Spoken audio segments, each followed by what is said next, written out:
अस्सलाम वालेकुम, आप देख रहे हैं ब्रेकिंग न्यूज में मोहम्मद मालिक। 3 दिन पहले हमने आपको खबर दी थी, आज वो ऑफिशियल हो गई। शाहिद खान अब्बासी साहब, फॉर्मर पेट्रोलियम मिनिस्टर, वो इंटरिम प्राइम मिनिस्टर होंगे और उसके बाद री इलेक्ट होके पंजाब चीफ मिनिस्टर शहबाज शरीफ साहब, वो एक जिसको कहते हैं मुस्तकिल या लॉन्ग टर्म प्राइम मिनिस्टर के तौर पर आएंगे। ऑफ कोर्स उनको पहले अपना नेशनल असेंबली के हल्के से सीट जीतना है, जो कोई इतना कॉम्प्लिकेशन मैटर नहीं होना चाहिए। जहाँ तक है कि वो जब सेंटर में आ जाएंगे तो पंजाब में कौन आएगा उस पर भी आज बात करेंगे। 2-3 नाम आपके लिए फेंकेंगे मार्केट में, जिसको हम कहते हैं, और फिर देखते हैं उसमें से क्या होगा। अभी former prime minister Nawaz Sharif साहब ने जब एक अपनी पार्लियामेंट्री पार्टी में ये एक फॉर्मेलिटी थी उसको किया, तो उन्होंने तकरीर की और उस पर कुछ जज्बाती मोमेंट्स भी थे। हो सकता है प्रोड्यूसर साहब दिखा भी दें आपको अभी थोड़ी देर में, लेकिन उसमें 2-3 बातें बड़ी इंटरेस्टिंग की। एक तो उन्होंने कहा कि मैं जब प्राइम मिनिस्टर बना तो मैं नजरियाती आदमी नहीं था, हालात ने नजरियाती बना दिया। उस पर भी ज़रा बात करेंगे वो कौन से नजरियात थे और क्या उसमें हुआ।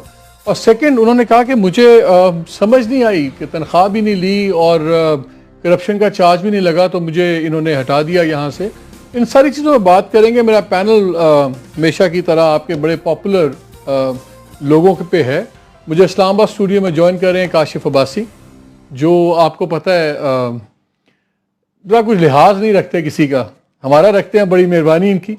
कराची से हमें ज्वाइन कर रहे हैं ज़रार खोड़ो, और थोड़ी देर में ज्वाइन करेंगे साथ मुबशर जैदी भी। ज़रार खोड़ो बड़ा मज़ेदार प्रोग्राम करते हैं, ज़रा हट के करते हैं, उसका नाम भी उन्होंने ज़रा हट के रखा हुआ है डॉन। चैनल्स की पॉलिसी होती है दूसरों के नाम ना लिया करें प्रोग्राम्स के, लेकिन मुझे जो इनके प्रोग्राम में सबसे अच्छी चीज़ लगती है कि जो पॉलिटिक्स जितनी फ़नी चीज़ है इसका उन्होंने कैप्चर कर लिया एसेंस इस पॉलिटिक्स का इस प्रोग्राम में। तो बड़ा मज़ा आता है देखने का कि सोमबर नहीं रखते, सोबर रखते हैं, नज़र भी रखते हैं। काशिफ, सबसे पहले prime minister, former prime minister, आदत पड़ी हुई है 4 सालों से, उन्होंने स्पीच की, कोई सिग्निफिकेंट बात इसमें लगी? फिर फ्यूचर की बात करेंगे। देखिए, वो जो जब जेटी से बाहर निकलते थे सारे कहते थे हमें पता नहीं हमारा कसूर क्या है। आज फिर मुझे कोई मैसेज उसी किस्म का मिला कि मुझे समझ नहीं आई मेरा कसूर क्या है। मुझे समझ नहीं आई कि पिछले 1.25 साल से इस मुल्क में शोर क्या पड़ा जिसके पीछे आपने 3 खिताब किए कौम से, हुसैन नवाज साहब ने 6 इंटरव्यू दिए, आपको जेआईटी ने बुलाया, सुप्रीम कोर्ट ने फैसला दिया, जेआईटी की रिपोर्ट आई, सुप्रीम कोर्ट का दूसरा फैसला, आपको आज तक पता नहीं केस क्या। Beyond me, I seriously. उन्हें सारा बताया हमने क्या तरक्की दी, वो सारी की सारी तो सियासी जो बयानबाजी है वो अपनी जगह। भाई वो सिंपल केस कि आपके कुछ एसेट सामने आए, वो आप उसको नहीं बता सके वो एसेट्स लिए कब और कैसे लिए। This was a basic case. अगर नक्शल में देखें, नजरियाती हैं, पहले नहीं थे अब हो गए हैं। ये एक और बड़ी इंटरेस्टिंग बात कही उन्होंने। देखिए, इतनी आपने असूली तकरीरें की, या इतनी बड़ी लंबी तकरीर थी जब मैं सुन रहा था। अब असूल क्या है? मैं जाऊंगा, मेरे बाद मेरा भाई वजीर आजम होगा। इसमें कौन सा असूल है मियाँ साहब? जमहूरियत में कौन से ये असूल होते हैं? अब बड़ा मसला यह है कि घर वालों को मियाँ साहब, लेकिन मैं एक सवाल है, मियाँ साहब को ज्यादा गुस्सा किस बात का है, मियाँ साहब के जाने का या छोटे मियाँ साहब के आने का, ये अभी पता नहीं है। लेकिन ये कौन से असूल हैं? लेकिन इसमें मैं भी फिर खोड़ो के पास भी जाऊंगा। Let's say Punjab chief minister भाई ना होता, अब एक पॉलिटिकल पार्टी है, उसका एक चीफ मिनिस्टर है जो 2008 से सूबा चला रहा है, मुल्क का सबसे बड़ा सूबा, वहीं पे इनकी पार्टी है, वहीं पे इनकी स्ट्रेंथ है। अगर शहबाज शरीफ इनका भाई ना होते और एक आम आदमी दूसरे होते, पार्टी के एमएनए होते जो चीफ मिनिस्टर होते, तो मेरिट पे क्या बनता नहीं था मोस्ट एक्सपीरियंस्ड आदमी, मोस्ट क्वालिफाइड, और वो आते। अब तो ही happens to be his brother. देखिए, मेरिट पे शायद मैं अपना सूबे को मजीद स्ट्रेंथन करने की कोशिश करता मेरी गैर मौजूदगी में। अगर आप मेरिट की बात करेंगे तो मेरिट पे मुझे शहबाज शरीफ साहब को पंजाब में रखना चाहिए था, क्योंकि मैं चाहता हूं कि मेरे जाने के बाद अब मैं डिस्क्वालीफाई हो गया, मैं पॉलिटिक्स नहीं कर सकता। याद रखिएगा, उन्होंने कहा तो है मैं हल्कों में जाऊंगा, प्रैक्टिकली प्राइम आज पार्लियामेंट्री पार्टी की वो कर सकते थे। देखिए, प्रेसिडेंशिप लीगली और लीगली कोई लीगल नोटिफिकेशंस लीगल तरीके से कुछ नहीं कर सकते, लेकिन अगर वो उस डोमेन से आप बाहर जाएंगे वो जो चाहे कर सकते हैं। आप किस कानून के तहत आप रोक सकते हैं वो पार्टी की चेयरमैन या पार्टी के इजलास से खिताब ना करें? That way he can get away with murder here. Legally वो कुछ नहीं कर सकते, बट उससे बाहर निकलेंगे डोमेन से वो कुछ भी कर सकते हैं। लेकिन ये बात बड़ी जरूरी है कि अगले चंद महीनों में इलेक्शंस आ रहे हैं और पंजाब के लिए बैटल ग्राउंड पंजाब है, और पंजाब की स्ट्रेंथ आपकी शहबाज शरीफ था। तो पंजाब, आप पंजाब में क्या शहबाज शरीफ को पंजाब में नहीं छोड़ेंगे? मेरे ख्याल में, तो मेरे इस्लामाबाद में बैठ के पंजाब नहीं कंट्रोल कर सकते क्या? इसमें क्या मसला है? तो फिर अगर तो असल मकसद तो फिर उसको वजीर आजम बनाने का ना, असल मतलब ये है कि पंजाब कंट्रोल करना, but who is more powerful, कौन ज्यादा इख्तियार वाला है, पंजाब का सीएम या प्राइम मिनिस्टर?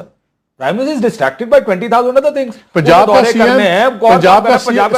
का CM also happens to be Pakistan PM, तो उसमें क्या? Not anymore somebody else is the CM Punjab now। मैं ज़रार को ले लूं। ज़रार, आपने, आई डोंट नो, आप ट्रैफिक में फंसे हुए ना शायद हो, आपने नवाज शरीफ साहब की तकरीर सुनी अभी थोड़ी देर पहले? अनफॉर्चुनेटली उस वक्त मैं आपके ऑफिस को तलाश कर रहा था, लेकिन उसके कुछ जो बाइट्स मैंने देखे हैं ट्विटर पर, वो मैंने देखे हैं। जाहिर है कि एक ये भी बात की कि अभी कुछ फोर्सेस थी जो मुझे निकालना चाह रही थी, and so on and so fourth. बाकी मैं अज्यूम कर सकता हूं कि क्या बातें की गई हैं, लेकिन अनफॉर्चुनेटली मैं खुद उनको सुन नहीं सका, तो I won't be able to comment directly on them. मालिक, उसमें की बात उन्होंने ये की कि यार मुझे समझ नहीं आई कि इन लोगों ने मुझे निकाला क्यों है। एक कामे का सीन था, मैं कन्वीनियंस के लिए बहुत जाता था, दुबई भी लंदन भी, तो उसमें आराम से वीज़ा की मैं हैसल से बच गया, और मैं तो तनख्वाह भी नहीं ली।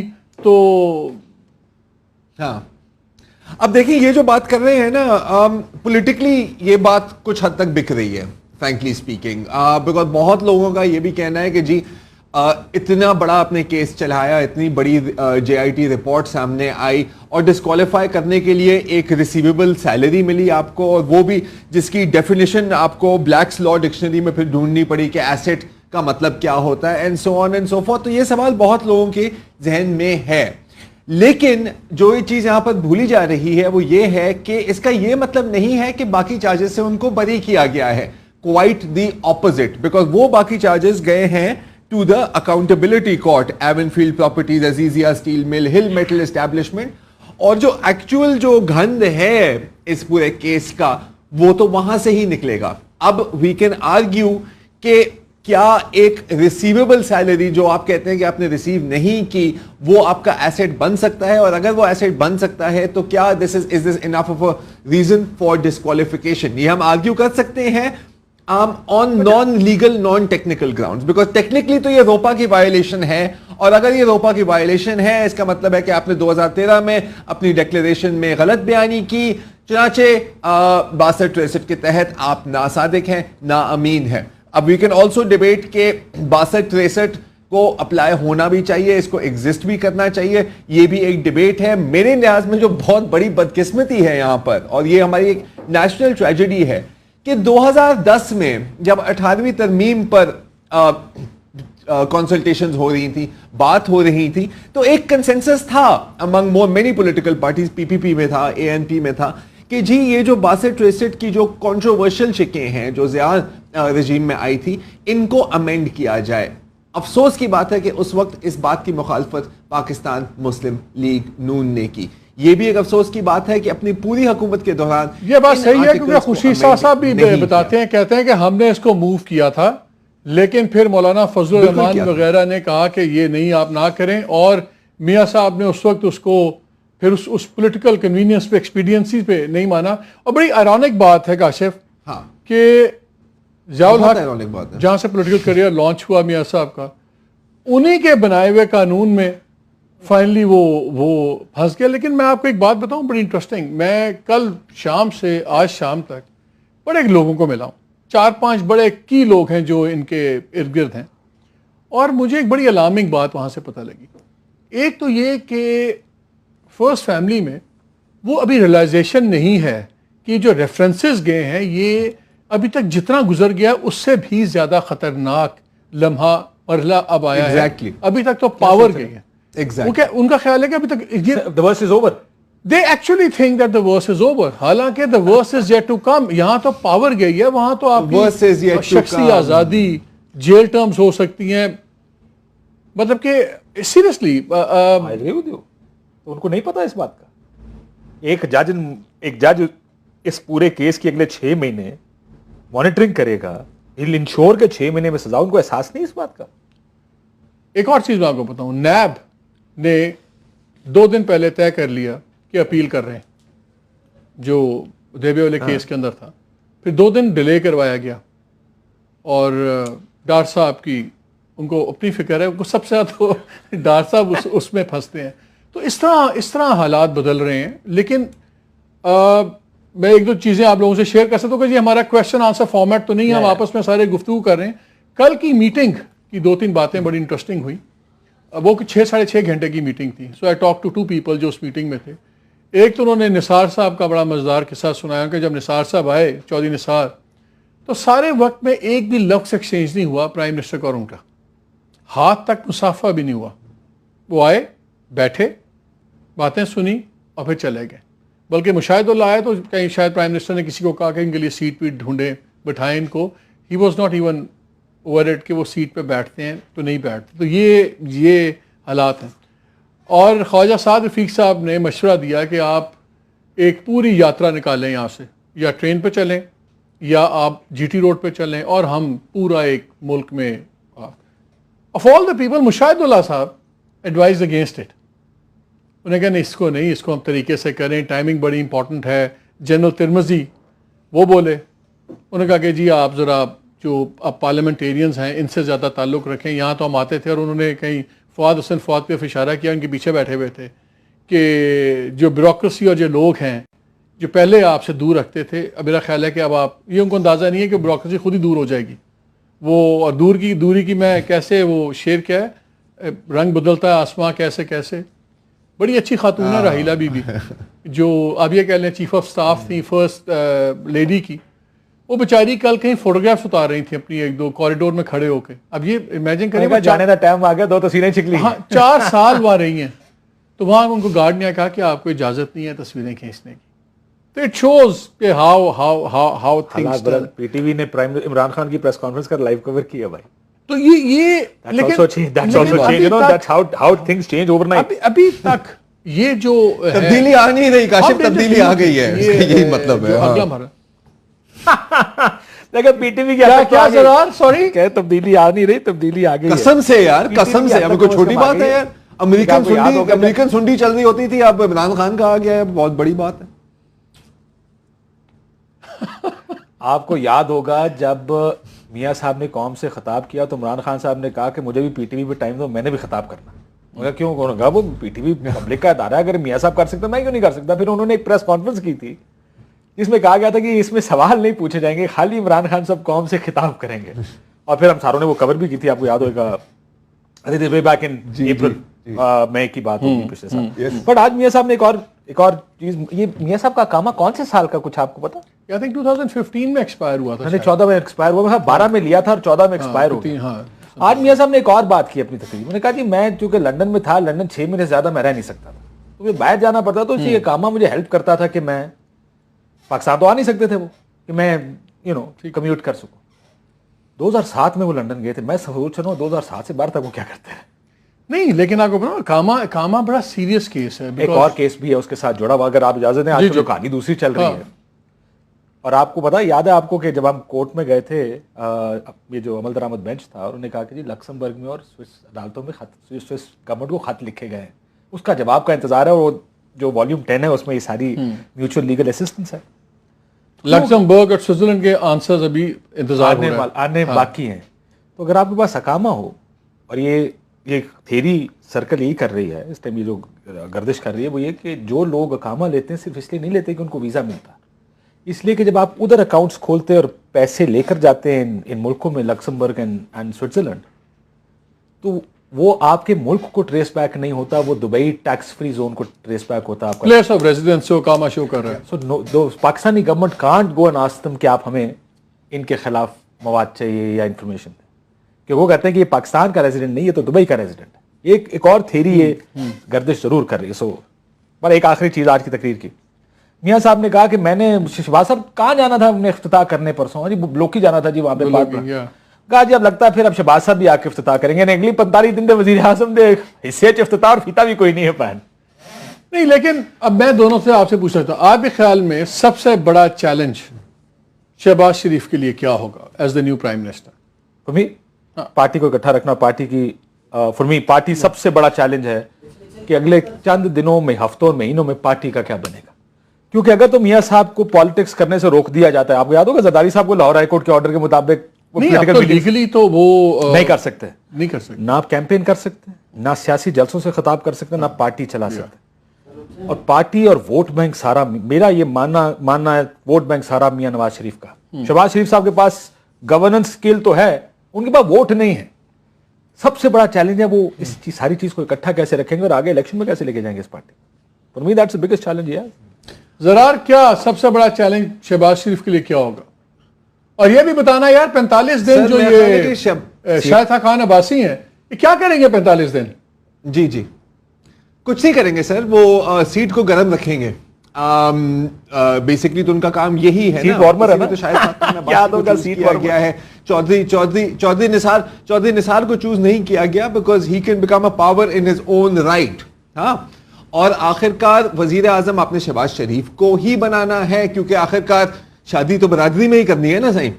शादी बरादरी से बाहर तो नहीं हो सकती, नहीं तो फिर जायदाद आपकी तकसीम हो जाती है ना। बेसिकली तो family run enterprises, family run parties में ये एक सिमिलैरिटी तो है। You have to keep it in the family, you can't keep it outside the family. मुझे जो, मेरे ख्याल काशिफ ने भी कुछ ऐसी ही बात की थी थोड़ी देर पहले, मेजर कंसर्न क्या होगा सर? मोटरवे लाहौर से इस्लामाबाद जाता है ना, अगर आपने सेंटर में गवर्नमेंट बनानी है तो आपको पंजाब में कंट्रोल रखना है। अब शहबाज शरीफ मतलब जब से वजीर आला रहे हैं पंजाब के, तो मेरे ख्याल उस वक्त मेरे बाल भी काले थे। It is been a very long time, और उनका बहुत एक पर्सनलाइज्ड स्टाइल ऑफ गवर्नेंस है। हर एक चीज पे नोटिस लेना, खुद पहुंच जाना, बूट्स पहनकर पानी में, and it has been an effective style of government. मैं इसको क्रिटिसाइज नहीं कर रहा। मेन सवाल यह है कि अब 1 साल तो है तकरीबन अगली इलेक्शंस तक, राइट? विदाउट शहबाज शरीफ क्या आप पंजाब पर उस तरह का इंतजामी कंट्रोल रख सकते हैं, चाहे राना सनाउल्लाह हो और कोई हो? मुझे नहीं पता, आपको बेहतर पता होगा कि क्या स्पेकुलेशन हो रही है। Who becomes the prime minister to me is less important than who becomes chief minister Punjab, because वो ही पंजाब की सेटिंग करेगा। just hold your thought there, just hold your thought there। मुझे जरा मुझे एक ब्रेक लेना है, मुझे एक ब्रेक लेना जरा, जस्ट होल्ड योर थॉट। और ये एक्चुअली जरा ने मेरा एक सवाल प्रीएम्प्ट किया, ब्रेक के बाद आगे करेंगे। वाकई मेरा भी व्यू पॉइंट है कि ये इतना इंपॉर्टेंट नहीं है कि इस वजीर आजम कौन है। I told you, I think वजीर आजम पंजाब कैसे चलेगा, और अगर ये वजीर आजम यहाँ होंगे तो पंजाब को किस तरह गवर्न होगा। लेकिन ये my producer is killing me, leave it ना, leave it, I am leaving the question. हां, यू डू रियलाइज कि शहबाज साहब ज्यादा पॉपुलर नहीं है एमएनएस और एमपीएस के अंदर, because of style of governance, बड़ा डिक्टेटोरियल स्टाइल, और ब्यूरोक्रेसी। ऑफिस पॉपुलर होना चाहिए, बाकी प्यार मोहब्बत खुद ही आ जाता है। बाकी बात करेंगे इस ब्रेक के बाद।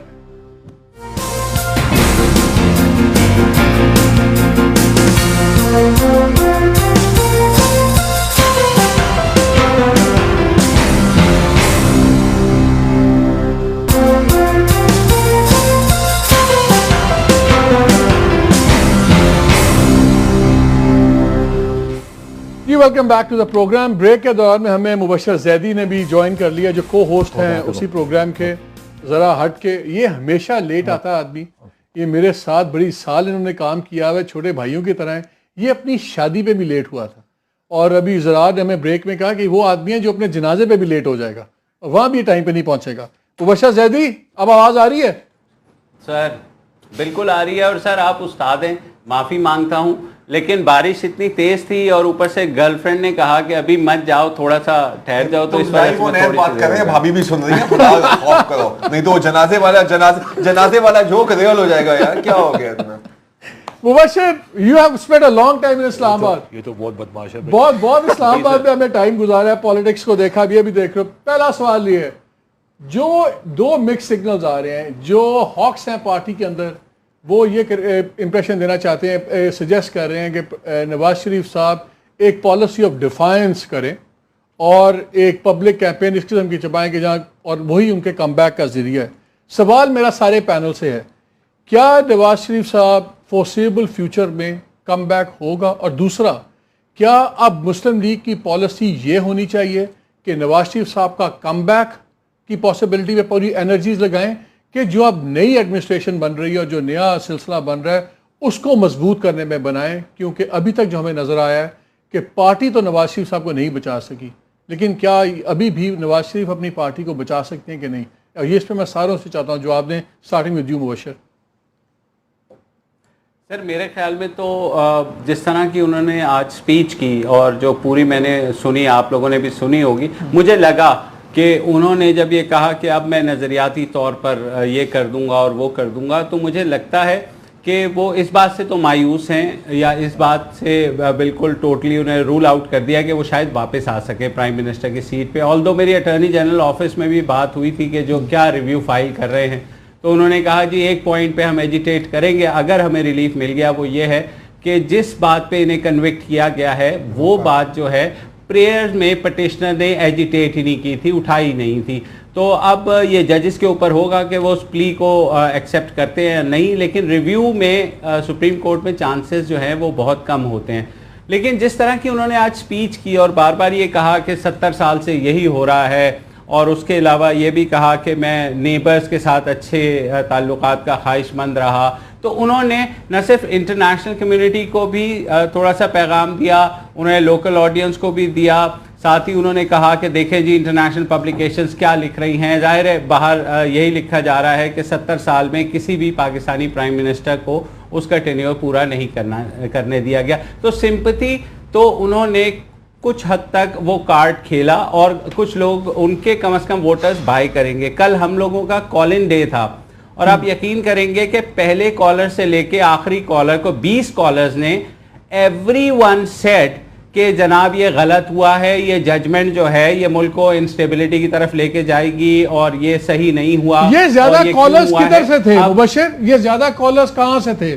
पंजाब से, कराची से, सरप्राइजिंगली कराची से थे। और they started off by saying कि हम नून लीग के कभी भी वोटर नहीं रहे, लेकिन हम ये समझते हैं कि सुप्रीम कोर्ट की जो जजमेंट है और ये प्राइम मिनिस्टर का जाना इस मुल्क के लिए शायद ठीक नहीं होगा। तो वी वर सरप्राइज, हम आपस में भी ये बात कर रहे थे कि यार अब ज़रार ये सोशल मीडिया पे लोगों ने कहा, ज़रार ये जो सिंपैथी कार्ड की बात कर रहे हैं मुबशर, अभी आप जरा इस पे मुझे आपके व्यूज चाहिए। उस जबान में नहीं चाहिए जो आप ब्रेक में कर रहे थे, वो सेंसर्ड है, वो यहाँ नहीं हो सकती। तो बड़ी शरीफाना जबान में जरा हट के तरीके से शरीफाना हमारी शराफत के मुताबिक बताना। देखिए सिंपैथी कार्ड का मसला यह है कि उस पर आप रिलाई नहीं कर सकते। हमारा जो कौमी अलमिया है ना सर, कि हम यू बंदे को चढ़ाते हैं, उसकी डबल स्पीड में उसको गिराते हैं, एक दफा वो गिर जाता है ना, चाहे हमने खुद धक्का मारा हो, हम कहते हैं हाय बेचारा यार ये तो इतना मजलूम है, इसके साथ तो बड़ा बुरा हो रहा है। We feel that genuinely and we feel that around across the board, लेकिन ये फीलिंग लास्ट नहीं करती यूजुअली। मुझे जो इस चीज का खतरा है कि जी बिल्कुल इनके कोर वोटर बिल्कुल रहेंगे, इनके वोटर बेस पे से कोई खास फर्क नहीं पड़ना चाहिए। लेकिन आप ये ना एक्सपेक्ट करें कि एकदम कराची में भी एक सिंपैथी की लहर चलेगी और वो लहर वोट्स में ट्रांसलेट करेगी। ये मेरा ख्याल है कि अगर नून लीग वाले भी ये सोच रहे हैं तो ये बहुत बड़ी खुशफहमी होगी and they will be disappointed. अगर कहीं सिंपैथी वेव आनी थी तो जी बेनजीर भुट्टो की शहादत के बाद आनी चाहिए थी, और एक हम परसेप्शन थी कि ये आएगी, लेकिन if you look at the numbers on the ground कोई इतनी खास सिंपैथी वेव नहीं आई थी। तो अगर उस मौके के बाद सिंपैथी वेव नहीं आएगी which was Fairlie close before the elections, तो अभी तो 1 साल है, अभी वो नैब रेफरेंसेस भी आगे जानी है, उसमें काफी गंद निकलेगा। A lot of people will change their minds. हम तो अपना माइंड यूं चेंज करते हैं बॉस, ये आपको भी पता है या मुझे भी पता है अभी। और एक और केस भी है जो I think is going to have a major impact, और वो है जफर हिजाजी का, क्योंकि इसमें अब तो क्लियर हो गई है कि रिकॉर्ड टेम्परिंग हुई है और जफर हिजाजी साहब के कहने पर हुई है। आखिरकार ये भी तो सवाल उठेगा ना कि जफर हिजाजी साहब एक दिन सुबह अपने नाश्ते के बाद तो नहीं सोचा उन्होंने कि यार चले यार आज क्या, वो तो मेरे ख्याल में डार साहब परेशान होंगे ज्यादा उस पर सर, जिस पे भी डार साहब पे भी आएगा तो ये भी होगा ना कि डार साहब को ऑर्डर किसने दिए हैं। सो माय पॉइंट इज कि अभी the worst is yet to come, जैसे आपने कहा था। और काश की चीजें ब्लैक और व्हाइट होती, काश की चीजें स्याह और सफेद होती, लेकिन यहां पर आपको भी पता है कि हर एक चीज ग्रे है, हम सीधा नहीं चल सकते, हमें यूं कट लेके चलना पड़ता है। आप ये चीज देख लें कि बिल्कुल a lot of people are saying, और ये कंसिडर्ड ओपिनियन और काफी लीगल लोगों का भी ओपिनियन है कि द सुप्रीम कोर्ट जजमेंट जिसके ऊपर इनको डिस्क्वालीफाई किया गया है वो वीक है। एट द सेम टाइम, अच्छा hold your thought there because इसमें मेरी बहुत लीगल लोगों से बात हुई, उस पर काशिफ हम भी प्रोग्राम से पहले बात कर रहे थे। जरा I just want to share a legal opinion with you. 2-3 very eminent lawyers, उन्होंने कहा कि जी जब पहला जजमेंट आया था उसमें जब JITB बनी तो उन्होंने कहा कि अब इन्वेस्टिगेट करेंगे वो सारा करके, और खाली वहाँ पे नहीं रोका, उसका उन्होंने स्कोप खोल दिया एंड ऑल अदर नेक्सस, किसका भी नेक्सस हो तो उसमें ये चीज़ निकल आई। और उन्होंने कहा कि कोर्ट ने इसलिए इस पे लिया है कि ये बिल्कुल ओपन एंड शट केस है, जो नॉन कॉन्ट्रोवर्शियल पॉइंट है, जिसमें इन्वेस्टिगेशन नहीं चाहिए, everything is closed, sealed matter है, तो इसलिए नॉन कॉन्ट्रोवर्शियल चीज़ पे कोर्ट ने किया है। अगर कोर्ट किसी और चीज़ पे करती तो शायद बहस होती, शायद उस पर तराजात उठते, और इसलिए बड़ा एक क्लियर है। और मेरी इत्तला ये भी है, आज मुझे समबडी वाज टेलिंग मी कि इन्होंने रिव्यू का ड्राफ्ट इस वक्त फाइनलाइज हो रहा है। सवाल यह है कि जो अब्दुल गफ्फार लेडी वाला जो चल रहा है, जो वो एग्जाम्पल देते हैं कि वहाँ 3 मेंबर बेंच ने ये रूल किया था कि अगर साइलेंट है कॉन्स्टिट्यूशन इस पे कि 5 साल के लिए बंद है या 10 साल के लिए यहाँ पे बंदी है, तो इसका मतलब ये तायात है। ये भी तो पॉसिबिलिटी हो सकती है अगर रिव्यू करें, और अगर कोर्ट ने कह दिया कि आप तायात हैं।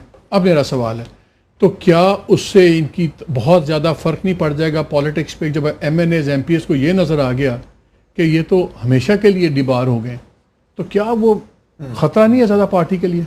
नहीं, आई एग्री। एक पहले मैं फैक्चुअल करेक्शन कर दूं, मैंने जो कहा कि कामा इन्होंने 2010 में नहीं 2006 से 2014 का कामा इनका, so that's a factual mistake I made.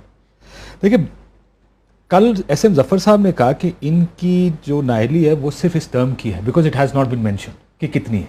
ये SM जफर साहब का अपना ओपिनियन, उन्होंने कहा कि इनको कोर्ट जाना चाहिए, लेकिन इसमें 3 मेंबर बेंच थी और उन्होंने 8-10 केसेस में अप्लाई किया। अभी आई एग्री विद यू। देखिए, इस वक्त भी मियां साहब जो तकरीर फरमा रहे थे उसमें वो इंप्रेशन ये दे रहे थे कि मैं आपके साथ हूँ, आप मेरे साथ चले, मैं आपके हलकों में आऊँगा, मैं इस मुल्क को बेहतर करना चाहता हूँ। और अंडरलाइंग प्रिजम्पशन ये है कि वक्ती तौर पर शहबाज साहब हैं, तो उसके बाद तो मैं ही हूँ।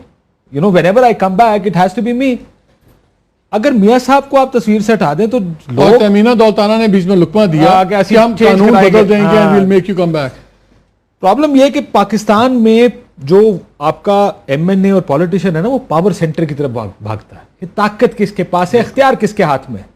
वो इख्तियार अगर ये नजर आएगा कि मियां नवाज शरीफ के हाथ में नहीं, मियां शहबाज शरीफ के हाथ में चला गया है, तो उन्होंने मियां नवाज शरीफ को डिच करना, उन्होंने जाकर खड़े हो जाना मियां शहबाज शरीफ के साथ। अगर उनको लगा कि इन दोनों के पास नहीं है, अगर मियां साहब क्राउड पुलर है, वो ही फारिग हो गए और उनको लगता है अगला इलेक्शन उनको किसी और पार्टी से लड़ना चाहिए, जाके वो दूसरी पार्टी के साथ जाके खड़े हो जाएंगे। क्योंकि एक चीज तो है, 2013 के इलेक्शन के बाद 80-90 लोग वो हैं इस पार्टी में इस वक्त जो इनके नहीं थे, पहली दफा आए और उन्होंने बाद में इलेक्शन कराए या वो आए, तो वो बड़ा एक खतरनाक एक मैस है बीच के अंदर। एब्सोल्युटली वो मौजूद है वो, और वो उसने तो फैसले करने हैं। वो तो हर दफा आप देखें, ये पिछली जब मीटिंग हुई थी इनकी पार्लिमानी पार्टी की, उसमें पीरजादा साहब ने, रियाज पीरजादा साहब ने खड़े होकर कहा मियां साहब मैं आपके साथ हूँ वगैरह वगैरह, और कोई बड़ी तारीखी बात की। मैं कहा इनसे ये तो पूछे कोई 2002 में किसके साथ बैठे हुए थे ये है वो लोग जो मुस्लिम लीग नून बना रहे हैं, जो कोर है मुस्लिम लीग नून। मैं I would still disagree with whatever we are talking. मुझे ये लगता है कि थोड़ी सी चीजें आगे की तरफ गई हैं। जैसे आपने कहा, एक तो पहले शुक्र है आपने तहमीना के साथ दौलताना लगा दिया, वरना मैं उसको चीज को सीरियसली ले लेता। दूसरा यह कि I have spoken with at least 4 former supreme court bar association presidents after the judgment, कल रात को प्रोग्राम करने से पहले भी, और सब ने मुझे ये ओपिनियन दी कि ये जजमेंट जो है ये वीक है और ये एक बहुत ही बुरा प्रेसिडेंट इस मुल्क में सेट करने जा रही है, और उसकी जद में सारे आएंगे, क्योंकि इससे एक natural process of justice deny होता है। कल को किसी भी प्राइम मिनिस्टर के खिलाफ कोई भी उठ के सीधा सुप्रीम कोर्ट जा सकता है और कहेगा कि जनाब ये देखें, इनको फारिग करें। तो ये जो, लेकिन मुबशर जब भुट्टो साहब का ट्रायल हुआ था, मैं इसमें जब भुट्टो साहब का ट्रायल हुआ था, आपको याद है, तब भी पहली दफा हाई कोर्ट में शुरू हुआ, तो प्रेसिडेंट तो है उन चीजों का। और दूसरी बात यह है कि इसके ऊपर तो जो, सॉरी जरार आप कुछ कह रहे थे? नहीं, मैं कह रहा हूं इस तरह के प्रेसिडेंट तो बहुत हैं। अनफॉर्चुनेट बात इसमें अगेन, और इसमें इतनी अनफॉर्चुनेट बातें हैं कि बंदा किस किस को पिक करे, कि ये पूरा मसला पार्लियामेंट में ही रिजॉल्व हो जाना चाहिए था ना। सुप्रीम कोर्ट ने कोई अज खुद नोटिस तो नहीं लिया इसके ऊपर। The Supreme Court was approached as a last resort. It should never have happened. Again अब ये बात करना बहुत आसान है, बहुत लोग कर रहे हैं कि जी बिल्कुल ये ज़िया का कानून था और आप ज़िया के ही प्रोटेजे थे, तो ये कारमा है। मैं कोई मतलब 80-90 की दिहाई की बात भी नहीं करूंगा यार, मैं अभी की बात करूंगा। 7 साल पहले जब गिलानी साहब को हटाया गया था, हाँ, उस वक्त they were all praise for judicial activism. उस वक्त अगर आप मरियम नवाज शरीफ साहिबा की ट्वीट्स देखें तो इट विल बी लाइक कि जी ये जमहूरियत की जीत है, ये एक खुद मुख्तार इंडिपेंडेंट सुप्रीम कोर्ट ने जमहूरियत को स्ट्रेंथन किया and so on and so forth. Karma is, well, you know what karma is. अच्छा, let's take the conspiracy theory. Let's जरा, अगर ये सारी conspiracy भी है, तो इस सारी conspiracy का बड़ा simple इलाज था। conspiracy कार कौन? क्या आप अगर नहीं हम theory में भी चले जाएं काशिफ, आप simple सच बता दें, आप facts दे देते, conspiracy अपनी मौत खुद मर जाती। No, but I don't believe it's a conspiracy. ने देखें, ये अब अपने व्यू पॉइंट की बात है। ये केस आया अपने अप्रैल में हमारे सामने आया, बिल्कुल आया। इससे पहले आपकी फर्स्ट फैमिली डिनाई करती रही सारी, तो ये अब सलमान शहबाज, मरियम बीबी और बाकी सारे डिनाई करते रहे अपार्टमेंट्स हमारे। कौन से अपार्टमेंट कहाँ है साबित करेंगे? यही कहा गया ना, हमारी पाकिस्तान से बाहर, पाकिस्तान में मेरी बहन भाइयों की कोई प्रॉपर्टी नहीं है। सलमान शहबाज तो सही थे, उन्होंने तो कुछ नहीं लभ्या बिचो। मसला ये कि आप इस सारे को डिनाई करते रहे, फिर जब आपको पता लगा पैनामा पेपर्स आने लगे, आपने टीवी पे आके जल्दी एक्सेप्ट कर लिया उसको। कोई रेमेडी अवेलेबल नहीं सिस्टम में, पार्लियामेंट के अंदर जाना चाहिए था, आप नहीं लेकर गए। आपका स्पीकर इसके ऊपर बैठ गया चुप करके, कहता मैं इसको आगे नहीं भेजता। आप इमरान खान का केस उसने आगे भेजा, ये दोनों भेज देते। कहता सर जाए जाके इलेक्शन कमीशन में जाए, नैब में कोई प्रोसीडिंग शुरू कर लेती, आज तक फंसे होते लोग। तो जो सुप्रीम कोर्ट में उस दिन कहा उन्होंने कहा आपको शर्म है या आती नहीं है? आप में शर्म है ही नहीं कि आती। I mean it was like exactly. आपने कोई ऐसा फोरम नहीं छोड़ा जो फोरम लोगों इसमें कोई प्रोसेस किसी किस्म का इनिशिएट कर सकता। Eventually had to go to the supreme court. वो सुप्रीम कोर्ट जैसे फ्रिवलेस करके वापस भेज दिया था इसको। उन्होंने भी क्या कहना, यार अभी और किसी जगह नहीं जा सकते, तो 2 नवंबर में हमें रोला जो पड़ेगा इस्लामाबाद में, हम उठा लेते हैं। आपने इसको पहले दिन से मिस हैंडल किया। आपका ख्याल था मैं अपनी मर्जी का सच बता दूंगा, उसको कौम जाने सच जाने, हमें साबित करने की जरूरत कोई नहीं। Little that they knew, they had to go and answer for whatever they said in the Supreme Court. आप अभी बयान उठा के देखिए। मुझे एक ब्रेक लेनी है। ब्रेक के बाद आके एक तो जरार आपने जवाब देने, आपकी बात का आर्गुमेंट सारा उड़ा के रख दिया अभी काशिफ ने बेदर्दी से। इस पे बात करेंगे और इस पे थोड़ी सी लीगल पॉइंट्स पे बात करेंगे कि लीगल टीम ने क्या क्या तबाही फेरी और क्या क्या नहीं फेरी, इस ब्रेक के बाद।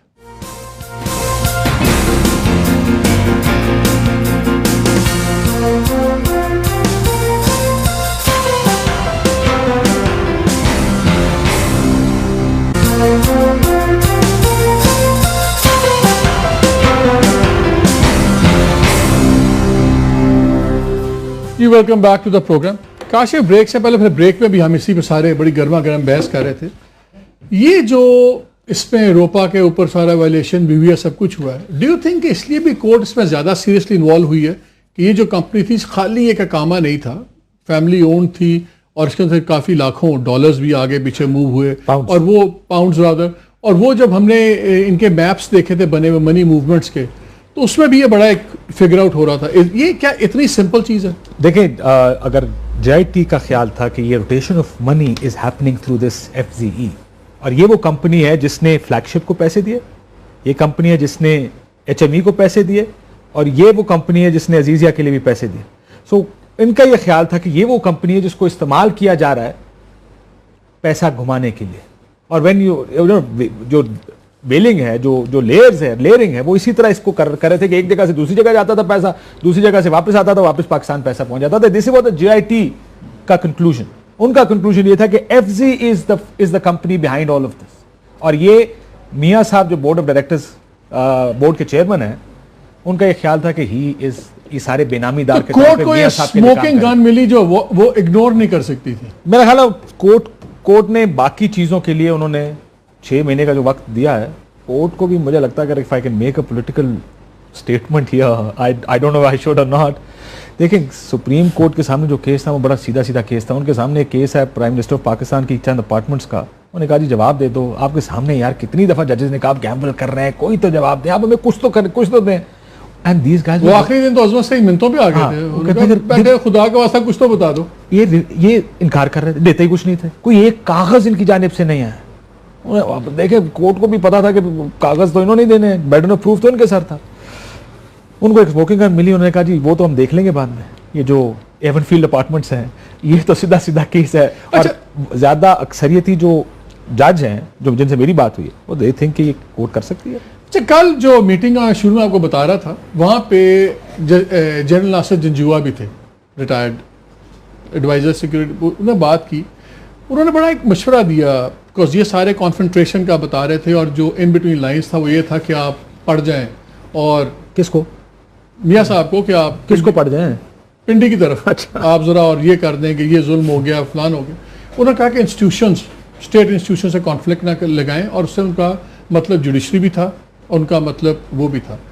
We are in the last 4-5 minutes. मेरा एक सवाल बड़ा सिंपल है, अगर आप मशवरा दे रहे हो, क्या इनको अब इनकी पॉलिसी डायरेक्शन क्या होनी चाहिए? क्या इनको जोर, जब मैंने पहले भी कहा था, बात बहस में रह गई, कि रिवाइवल ऑफ नवाज शरीफ होना चाहिए कि अब उसको ये लीगल एरिना में लड़ें, से वो आएंगे और वो बड़े सीरियस के, जैसे आपने कहा अब इसमें कोर्ट ने रूलिंग दी हुई है कि वो जो म्यूचुअल लीगल असिस्टेंस के तहत जो और मटेरियल आएगा वो भी पार्ट बन जाएगा केस का, ठीक है ना? तो ये अभी पहाड़ और बड़ा इनके ऊपर आना है। तो क्या अब एज अ पार्टी ये अब नया लीफ आज नई रियलिटी ग्राउंड पे आ गई है? 45 दिन के लिए वो, फिर शहबाज शरीफ, और फिर आगे इलेक्शंस आपका इंतजार कर रहे हैं, और इस वक्त नैरेटिव करप्शन का बना हुआ है। क्या करना चाहिए आपके ख्याल में? क्या इनको करना होगा कि अब ये या अपना बचाव करें या बिल्कुल तबाही की तरफ चले जाएंगे?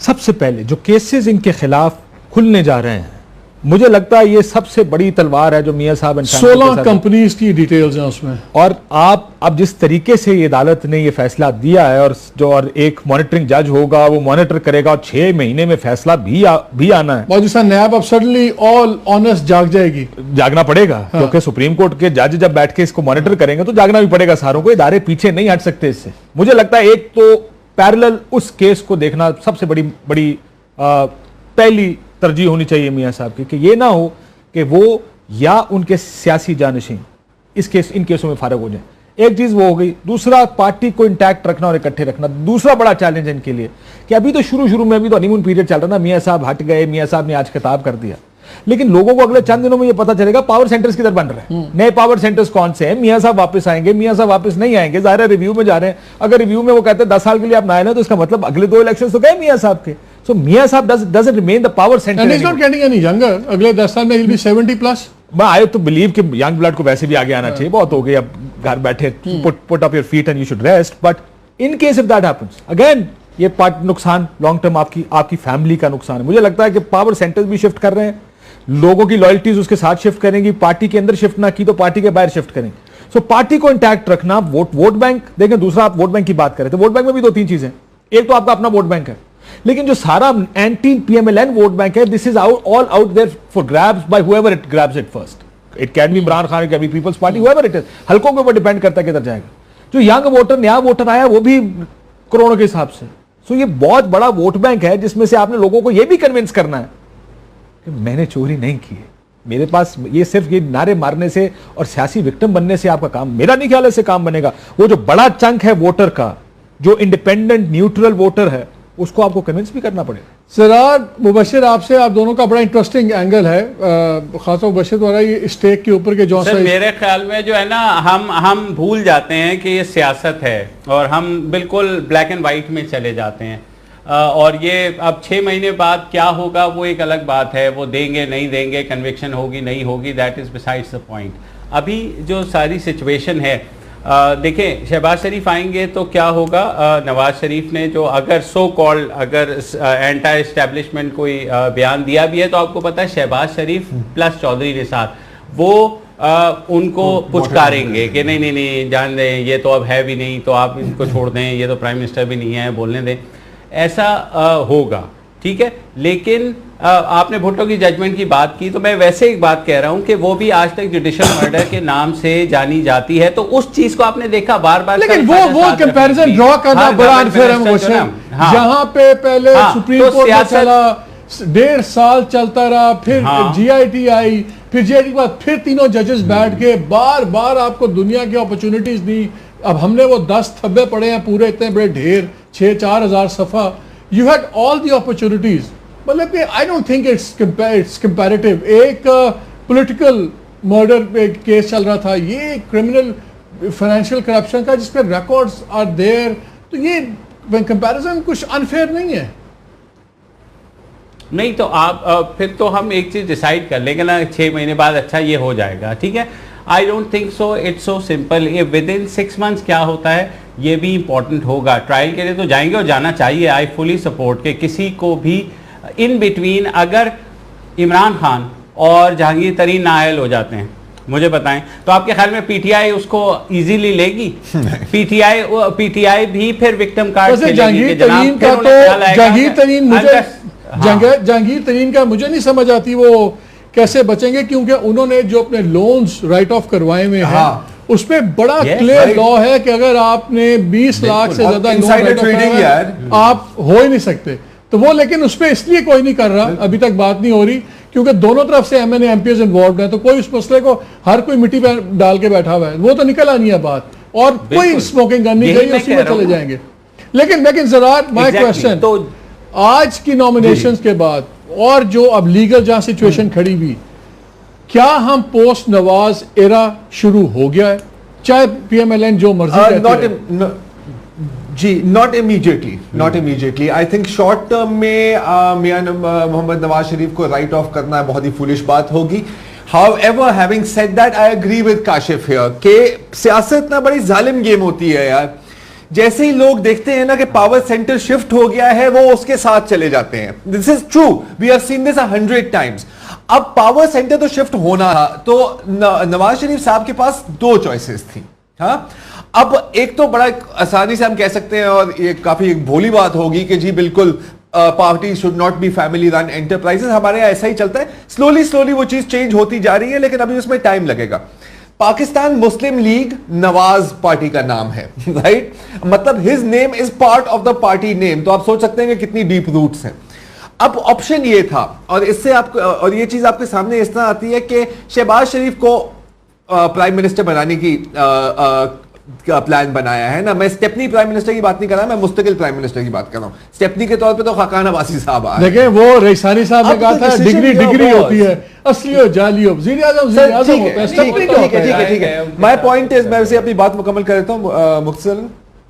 चॉइस लास्ट 30 सेकंड के पावर शिफ्ट जी, चॉइस थी कि पावर हमने अपने रखना चाह रहे थे अपने पास इमीडिएट फैमिली में, मतलब Nawaz Sharif, Maryam Nawaz Sharif. That is no longer an option. Second option was कि आप विद इन द फैमिली रखें, बेशक अपनी इमीडिएट फैमिली में नहीं, which means Shahbaz Sharif. Third option was कि आप किसी third person within the Muslim League को अपॉइंट करें। So they chose what they thought was the lesser of two evils. I have to cut it off. I have to cut it off.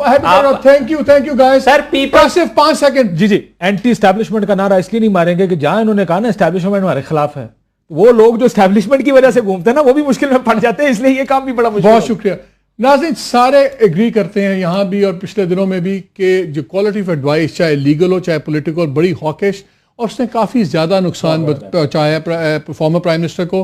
अब वक्त आ गया है कि जो नेक्स्ट फेज जो बहुत ख़तरनाक है, जिसको लाइटली ले रहे हैं, उसको बहुत सीरियसली नए एडवाइज़र ले लें, नए लॉयर्स ले लें और एक नई अप्रोच ले लें। क्या करेंगे ये तो उनका फैसला है, हम तो सिर्फ मशवरा दे सकते हैं। इजाज़त दीजिए, अल्लाह हाफ़िज़।